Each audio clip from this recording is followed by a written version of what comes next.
Voilà, simplement pour démarrer cette conférence de presse, je vous présente plus Pierre Laurent, qui est le secrétaire national du Parti communiste français. Au nom de la fédération, je remercie Pierre d'avoir accepté de passer aussi dans le Var, sachant que Pierre a décidé de faire un tour de France des régions et que c'est dans ce cadre-là que dans chaque département, il aborde un thème particulier.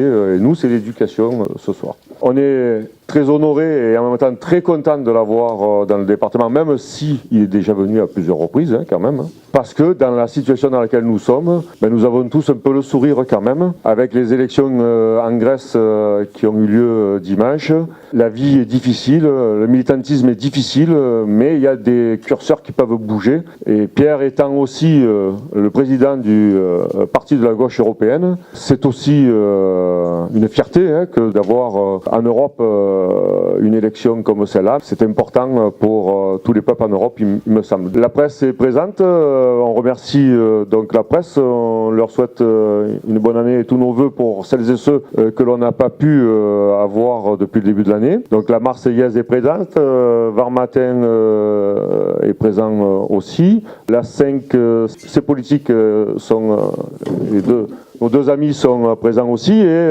KXTC est présent aussi. Donc Pierre, je te laisse driver maintenant, tu le fais comme tu le sens. Dire effectivement un mot de la Grèce, parce qu'évidemment depuis quelques jours, ça a commencé quelques jours avant les élections, et puis évidemment depuis dimanche soir, tout le monde vibre un peu au rythme de ce qui se passe à Athènes. C'est une nouvelle importante pour le peuple grec, parce que c'est un peuple qui a été humilié pendant 5 ans, qui a subi des plans d'austérité d'une violence inouïe. C'est un pays que les dirigeants européens avaient en quelque sorte pris comme cobaye des politiques d'austérité, avec la volonté de faire une démonstration à la fois contre ce peuple, faire la démonstration qu'il paierait jusqu'au bout les politiques d'austérité qui allaient être conduites dans toute l'Europe, qui a été un terrain, malheureusement, j'ai envie de dire, d'expérimentation sociale, de politiques très violentes. Et au terme de 5 ans de lutte et de résistance quand même très spectaculaire du peuple grec, eh bien, ils ont remporté hier une victoire qui est une victoire de la dignité aussi, parce que c'est un peuple qui vient de reprendre en main son destin et de dire aux dirigeants européens qu'il faudrait compter avec la voix de ce pays, qu'il n'y avait pas de petit pays en Europe, que toutes les voix comptaient. Et la première victoire qu'on sent déjà, c'est que tout le monde est obligé de compter avec leur vote, là où on a essayé au contraire de les soumettre depuis 5 ans. Et puis, c'est une victoire qui a évidemment des conséquences européennes très importantes, parce que le peuple grec, d'une certaine manière, ouvre une brèche. Ils ont poussé la porte et on va essayer maintenant de la pousser tous ensemble. C'est une occasion que la France a raté 2 fois, l'occasion d'ouvrir le débat européen. Parce qu'en 2005, le peuple français a donné l'occasion à ses dirigeants, en votant non au traité constitutionnel européen, d'ouvrir le débat européen. Et au contraire, les dirigeants du pays se sont employés à remettre le couvercle. Et puis, il y a 2 ans, Hollande avait lui aussi l'occasion, en s'appuyant sur le vote du peuple français, de rouvrir le débat sur le pacte budgétaire européen, et il a choisi de faire le contraire, et de signer, de ratifier le traité qu'il avait promis de renégocier. Et bien là, l'ouverture du débat européen revient, elle revient par Athènes. Tout le monde va être obligé de faire avec les propositions du gouvernement d'Athènes, du nouveau gouvernement Syriza. Évidemment, nous allons soutenir de toutes nos forces ce gouvernement qui demande pas seulement la renégociation de la dette, mais qui demande surtout qu'on consacre toutes les richesses disponibles au développement social du pays, et qui a fait, le gouvernement de Syriza, Alexis Tsipras, des propositions très précises pour ça. Évidemment, on est d'autant plus heureux, et moi j'ai ressenti beaucoup d'émotion à ça, parce que, comme vient de le dire Alain, je préside le Parti de la gauche européenne, qui a été créé en 2004. Le parti d'Alexis Tsipras était un des 6 partis fondateurs du Parti de la gauche européenne, aux côtés du Parti communiste français. Nous avons donc travaillé depuis cette date de manière très étroite ensemble. Alexis a été à mes côtés vice-président du Parti de la gauche européenne, et on a beaucoup travaillé à épauler nos combats communs, et on sait depuis le premier jour que les uns sans les autres, on ne gagnera pas. Et je peux vous dire, puisque j'étais à Athènes jeudi dernier, que les camarades de Syriza comptent sur notre engagement à leur côté parce que, évidemment, la bataille va être dure face aux autorités européennes, face aux marchés qui vont essayer d'entraver le respect des engagements de Syriza. Donc les aider à réussir maintenant, on les a aidés à gagner, mais les aider à réussir, évidemment, c'est important pour nous tous. Et puis nous aussi, je pense que ça peut nous encourager, libérer des forces pour construire des fronts anti-austérité et des fronts de propositions d'alternatives sociales plus larges encore. Et il y a des lignes qui commencent à bouger, y compris dans la gauche française, où on voit des forces nouvelles venir aux côtés de Syriza. Il y a aussi des soutiens de la dernière heure qui sont parfois pas dénués d'arrière-pensée, mais il y a quand même des lignes qui bougent en profondeur. C'est une victoire pleine de promesses et évidemment ça va compter. Et puis ça intervient dans un contexte, et c'est le deuxième mot que je veux dire, et qui justifie le Tour de France que j'ai entrepris, dans un contexte où l'urgence du changement en France est elle aussi très forte. Et les événements qui se sont déroulés, les événements dramatiques qui se sont déroulés au début de l'année, avec l'attentat contre le crime contre Charlie Hebdo, l'assassinat des journalistes de Charlie Hebdo, puis de plusieurs personnes de confession juive à l'hypermarché cachère de la Porte de Vincennes à Paris, tous ces événements dramatiques ont soulevé une vague citoyenne absolument extraordinaire en France, qui a réaffirmé l'attachement à des valeurs de liberté, d'égalité, de fraternité. Mais nous savons que maintenant, il faut essayer de transformer cette vague citoyenne pour faire gagner des solutions de solidarité réelle. Et c'est là que tout le monde maintenant est au pied du mur. Je veux encourager le travail politique, le travail militant, le travail citoyen qui est mené dans tout le pays. Parce qu'il y a des forces immenses qui peuvent relever ces défis politiques en France, mais il faut unir ces forces, il faut les encourager, il faut leur donner confiance. Et c'est ce que j'ai l'intention de faire, en tout cas moi, dans toutes les semaines qui viennent. Je vais essayer d'aller un peu partout, justement, pour porter cette volonté politique et ces encouragements, et parler avec les citoyens des solutions qu'ils ont envie de voir triompher, comme c'est marqué au-dessus, puisque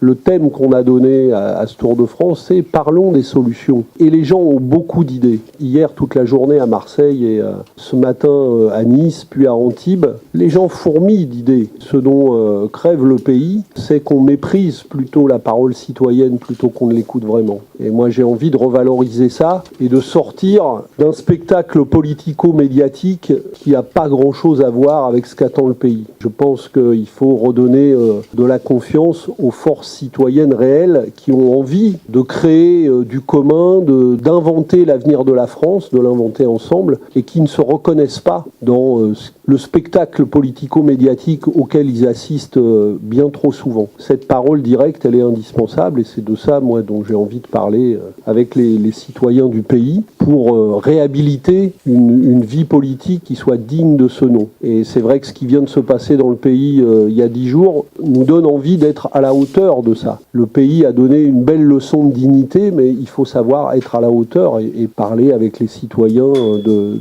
toutes les questions qui se posent, des questions de solidarité, de service public. Et ce soir, on va parler de l'école. C'est une des questions majeures du pays. On a vu d'ailleurs avec quelle force elle avait émergé dans le débat public et national à l'occasion de ces événements. Et c'est une question de première importance. Je crois que ces réponses, elles sont pas très nouvelles et pas du tout à la hauteur de la situation. On résoudra pas les problèmes, les fractures qu'on sent dans le pays. On sera pas à la hauteur de l'exigence citoyenne en faisant quelques discours moralisateurs ou en prétendant parler d'instruction civique à la jeunesse. Ce qui devrait être à l'ordre du jour dans la situation que nous connaissons, c'est de rehausser de manière extrêmement forte l'ambition éducative, en y mettant les moyens nécessaires. L'école, elle a besoin de moyens. Elle a besoin de moyens sur tout le territoire, alors qu'elle est traversée, comme toute la société, par des très grandes inégalités, et qu'elle n'arrive pas à faire face aux inégalités auxquelles elle est elle-même confrontée. Donc l'école, elle a besoin de moyens, elle a besoin de faire confiance aux enseignants, elle a besoin de donner des moyens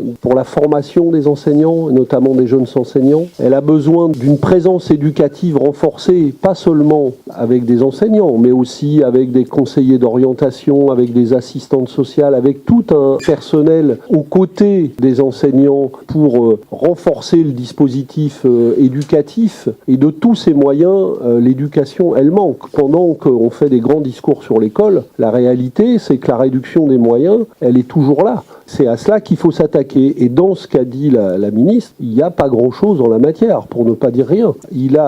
En arrivant, le gouvernement, il a réparé une partie, et une partie seulement des dégâts créés par la droite dans le monde éducatif qui avait supprimé 90 000 postes. On a rétabli une partie de ces postes-là. On est encore très loin du compte. On n'a même pas comblé l'ensemble des vides créés par la période de droite. Et puis, je le répète, les besoins sont toujours là et on voit tous les jours qui sont bien supérieurs à quoi on est capable de faire face. La réforme des moyens de l'éducation prioritaire a été une réforme à la baisse, c'est-à-dire qu'on a redistribué les moyens parce qu'ils sont en diminution. Or, c'est une aberration. On a besoin au contraire de mettre beaucoup plus de moyens. Le gouvernement a annoncé un plan d'urgence en termes de moyens pour la police à la suite des événements. Et ce plan, il était nécessaire parce que là aussi, il y avait eu des dégâts en matière d'effectifs très importants. Et le ministre de l'Intérieur a expliqué à la tribune du Parlement, moi j'étais en séance quand Cazeneuve est intervenu, qu'on était obligé par exemple de mettre de l'argent pour réinvestir dans la modernisation de services informatiques qui n'avaient pas été modernisés dans la direction générale de la police depuis 7 ans. On était obligé de remettre des effectifs sur le terrain. Et on a trouvé cet argent que paraît-il on n'avait pas quand on a voté le budget au mois de décembre au Parlement. On n'avait pas cet argent. Et fin janvier, on a trouvé les moyens de créer plusieurs milliers de postes nécessaires dans la police. Mais on a les mêmes besoins en matière d'éducation. Et je dirais même que si on veut faire face à la situation, si la seule réponse qu'on apportait, elle était dans les moyens de sécurité, mais qu'elle ne s'attaquait pas à l'ensemble des services publics et qu'on mettait pas des moyens dans la justice, la protection judiciaire de la jeunesse est dans un état lamentable. Les services de protection judiciaire de la jeunesse n'ont pas les moyens de suivre les jeunes qu'ils devraient suivre. Et on manque cruellement de moyens. Donc on a besoin de moyens de prévention et de moyens aux côtés de la justice. On a besoin de moyens dans l'école. On a besoin de moyens pour le développement des politiques associatives et des politiques de services publics dans les quartiers. Donc le plan d'urgence, il ne devrait pas concerner seulement la police. Il devrait concerner tous les grands services publics qui sont nécessaires à créer du tissu social dans le pays. Et pour le moment, en matière de police, on a mis les moyens. Pour le reste, en gros, on fait des beaux discours, mais on ne met pas les moyens nécessaires en face. Et puis, il y a une autre chose par rapport à ce qu'a dit la ministre, c'est que je pense qu'il y a dans ses propos, je vais le dire comme ça, un manque de confiance dans la jeunesse.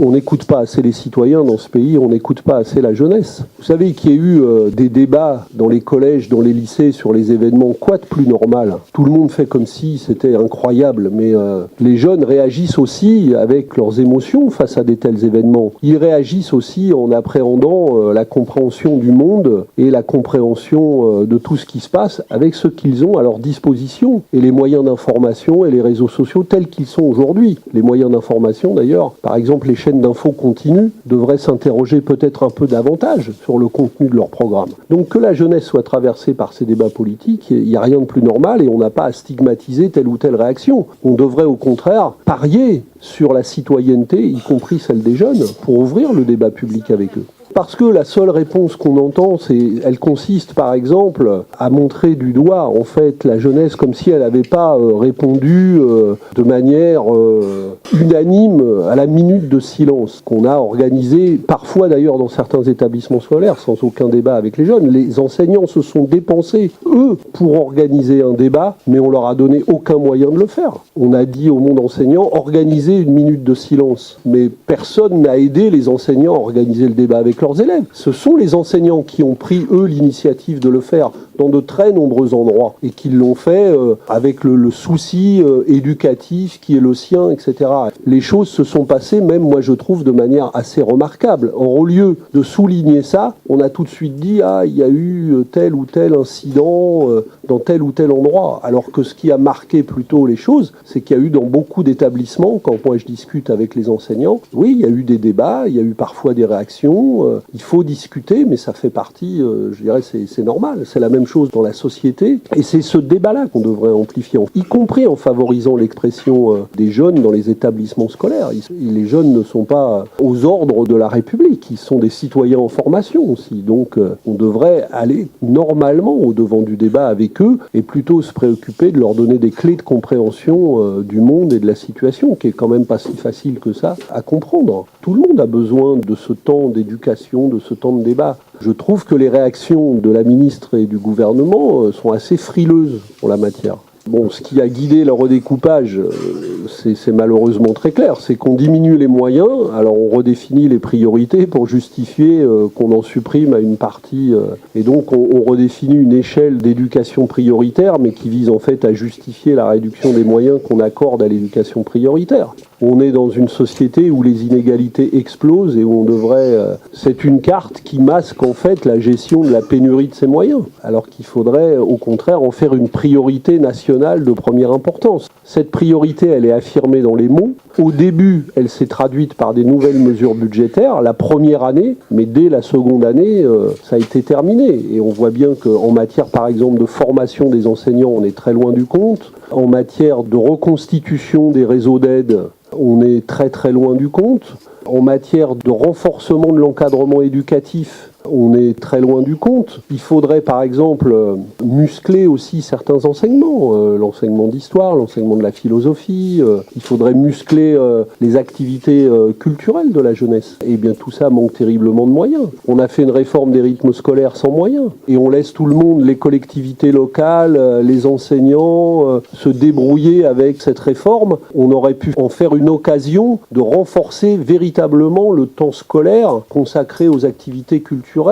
On a laissé les collectivités locales se débrouiller et le résultat, c'est qu'on a aujourd'hui une situation d'inégalité extrême sur tout le territoire, avec des situations totalement différentes selon les moyens dont disposent les communes, avec des activités périscolaires qui ici deviennent payantes, qui ailleurs ne le sont pas, etc. Des phénomènes d'inégalité croissante, là où au contraire, il faudrait mettre des moyens considérables dans l'effort d'égalité face au droit à l'éducation. Je dirais spontanément, la question de l'école est venue comme une des grandes questions nationale, de la réaction citoyenne et populaire extrêmement spectaculaire qu'il y a eu ces dernières semaines. Et je pense que c'est intéressant parce que le pays, d'une certaine manière, peut bousculer les priorités que se fixe le gouvernement. Ce qu'attend le pays, c'est pas la loi Macron. Moi, j'entends personne demander un peu plus de déréglementation sociale, un peu plus d'ouverture le dimanche, etc. C'est pas ça que demandent les gens. Quand vous écoutez le pays, il vous dit il nous faut des moyens dans les quartiers, il nous faut des moyens dans nos communes, il nous faut du service public, il faut de l'école, il faut de la justice, il faut des moyens pour la solidarité nationale. Voilà ce que dit le pays quand il descend par millions dans la rue. Nous voulons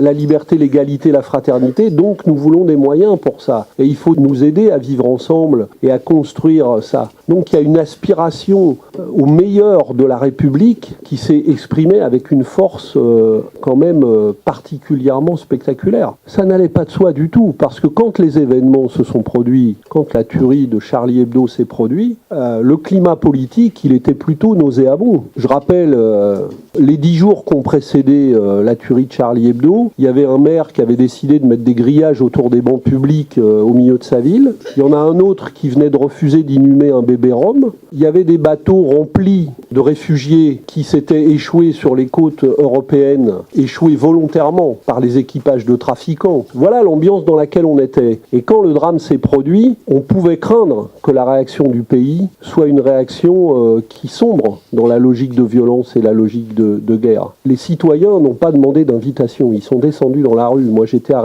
la place de la République à Paris le soir du crime, il y avait 10 000 personnes. Personne ne leur avait envoyé de carton d'invitation.